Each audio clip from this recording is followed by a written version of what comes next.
پرونده جنایتی با ماده 248 قسم 2 کودکس جنایتی جمهوری تاجیکستان نسبت مرد 30 ساله ساکن شهر خوجند که پیش با ماده 244 کودکس جنایتی جمهوری تاجیکستان صادر شده است آغاز کرده شد.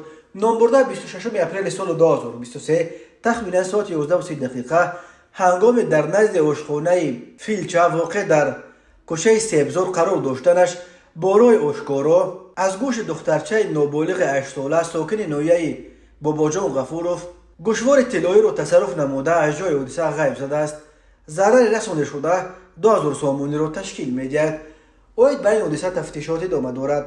به ساکن خوجند برای غارتگری بر اساس قسم دوم ماده 248 همچون جزا از 5 تا 10 سال زندان تهدید می‌کند. به شعبه وزارت کارهای داخله در ناحیه دنقره عریضه مرد 30 ساله ساکن ناحیه مذکور وارد گردیده است که ماه فوریه سال 2023 شخصان نامعلوم با راه پنهانی از چراگاه موضع لویلقه واقع در جماعت دیهات صفابخش یک سر چاروای میده شاخدار را دزدیده از جای حادثه غیب زدند. ضرر رسانده شده 2000 سامانی را تشکیل می‌دهد. هنگام گذراندن چاره‌بینی‌های اپراتیوی جستجویی از جانب کارمندان میلیسیا مرد 37 ساله ساکن همین ناحیه با گمان صادر نمودن جنایت دزدی دستگیر کرده شد. اینچنین به شعبه وزارت کارهای داخلی یک در ناحیه رودکی با عریضه مرد 34 ساله ساکن شهر ایسار مراجعت نموده است که در دوام روزهای از 18 تا 28 اپریل سال 2023 شخصان نامعلوم از نبودن صاحبخانه استفاده برده با طریق پنهانی به خانه ساختمانش ناتمام واقع در جماعت دیهات چاریکاران ناحیه رودکی در آمده از آنجا یک عدد اسباب آهنگردازی را دزدیده از جای حادثه غیب زدند. ضرر رسانیده شده 6000 سامانی را تشکیل می‌دهد.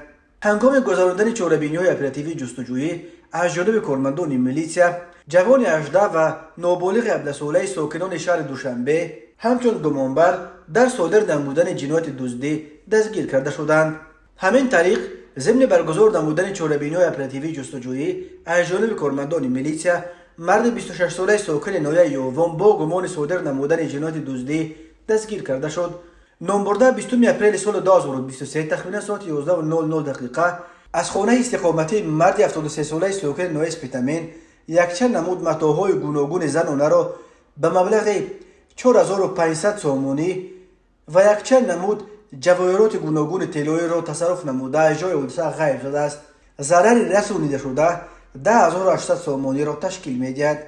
نسبت گمانبر شونده پرونده جنایتی با ماده 244 قسم 2 کودکس جنایتی جمهوری تاجیکستان آغاز کرده شده تفتیشات ادامه دارد.